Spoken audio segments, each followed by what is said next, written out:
Bienvenidos a una nueva edición de Tiempo de Respuestas.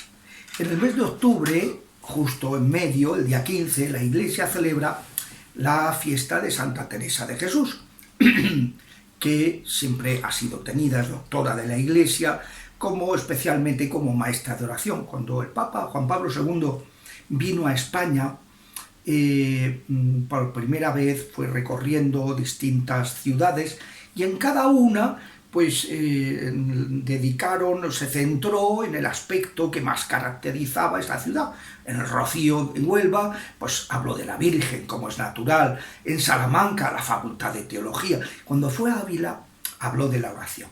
Y allí el Papa se refirió a un documento que luego que sacaría la Congregación para la Doctrina de la Fe sobre diversas formas de oración en que enfrentaban un problema que se estaba manifestando en esos momentos en la Iglesia y que dieron lugar luego a un documento posterior, la Dominum Jesus, la declaración sobre que Jesucristo es el Señor y que no es lo mismo, que la Iglesia tiene que dialogar con todas las religiones, pero sabiendo que no todas las religiones son equivalentes. Las religiones son inventos humanos. La Iglesia es eclesía, convocatoria divina, es Dios que viene a nuestro encuentro y se manifiesta y se revela. No tiene nada que ver. Todas las religiones humanas tienen cosas más o menos acertadas, porque el ser humano tiene cosas positivas, aparte de sus cosas negativas, pero desde luego ni color con lo que es la revelación divina, que por eso la Iglesia decimos que es apostólica, que los que la transmitieron son meros apóstoles, enviados, mandados. Ellos no han inventado absolutamente nada, y por eso San Pablo decía, si después de los otros 12 y de mí viene alguien diciendo algo distinto de lo que os hemos transmitido, sea anatema, porque esto no nos lo hemos inventado nosotros, es de Cristo. Pues digo que la Iglesia tiene que valorar todas las cosas positivas que los cristianos que existan en todas las culturas, y al mismo tiempo reconocer las cosas negativas. Pero entonces, en aquellos años se había puesto muy de moda y había llegado a Roma unas consultas sobre diversas formas de oración, sobre todo oración zen, la introducción de las modalidades budistas, hinduistas, en una espiritualidad en decadencia, que era la espiritualidad cristiana. Cuando una sociedad cristiana está en decadencia, entonces va a otras fuentes, y entonces había puesto de moda, entonces había todo tipo de talleres de oración, y usted concéntrese en un punto, olvídese de todo, vacíese de todo, y entonces en Roma intervino para decir que lo que es la oración, y lo hizo precisamente el día de Santa Teresa de Jesús, explicando que la oración es un diálogo con Dios, es un diálogo interpersonal, no un cerrarse uno en sí mismo. Pues bien, digo todo esto porque hace muy poquito los obispos españoles han salido también a la palestra por este mismo tema. Resulta que ellos explican en este documento que Cristo es fuente de la vida, que el alma tiene sed de Dios, empieza así, ¿no?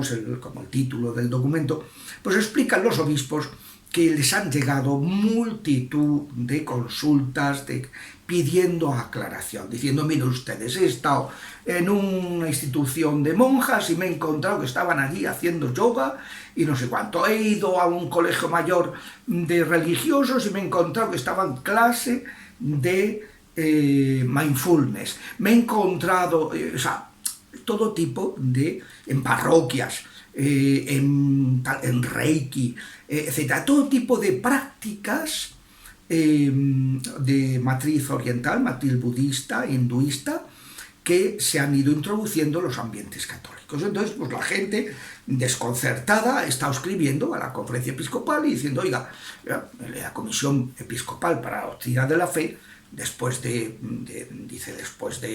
haber recibido muchísimas consultas al respecto, ha querido dar una palabra sobre el particular. Y entonces, ha intervenido. Yo recomiendo que lean el documento porque no tiene desperdicio, porque argumenta muy bien las cosas.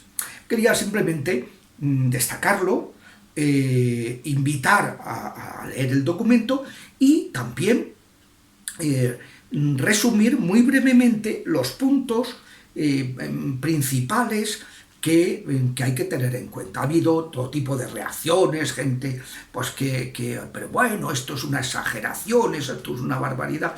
Y digo, pero miren, yo creo que de exagerados nada, han estado súper medidos. Se podía haber hablado todavía con mayor contundencia que les coste. Yo, desde luego, en mi función de exorcista, me he encontrado con cantidad de personas que se han perdido en su fe y que han sido atacados por los demonios por practicar el yoga, por practicar el mindfulness, por practicar reiki, por practicar meditación zen, todo este tipo de cosas. ¿Y por qué? Porque eso puede ser peligroso. Porque eso, los obispos lo explican muy claritamente. Dicen, vamos a ver, el gran problema de todas estas prácticas, que no tienen ninguna matriz cristiana, es que son nihilistas. Son nihilistas. El budismo es nihilista.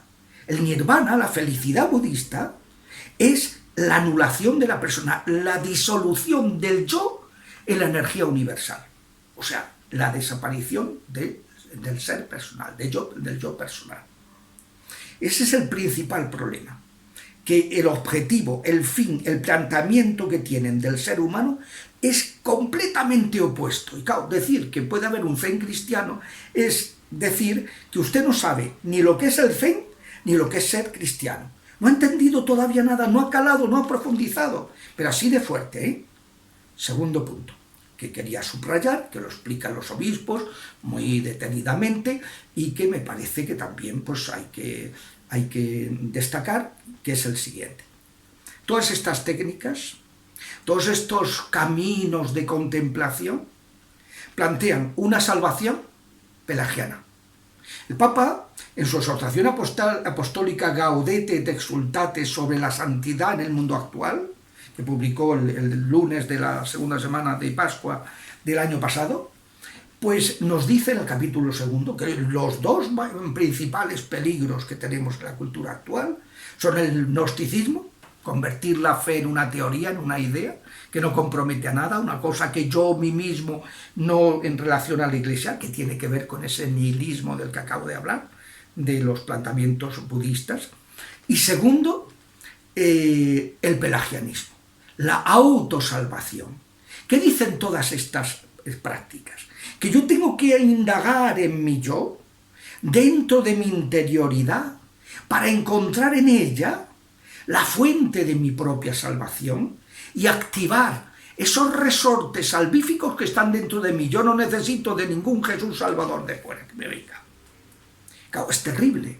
Es que es la antítesis. Pues yo digo que bueno, cuando una persona habla hombre, mire usted, si usted me está hablando que es bueno relajarse y tal, bueno, pero para eso yo no necesito eso. Yo cuando hacíamos clase de gimnasia en mi colegio, en los maristas, pues nos enseñaban a relajarnos, ¿no? Y a hacer estiramientos después de practicar el deporte, vamos, para eso yo no necesito hacer yoga, en sí es lo que estoy. Y no, aquí estamos hablando de algo muy serio, de un proceso cuyo término es nihilista y cuyo origen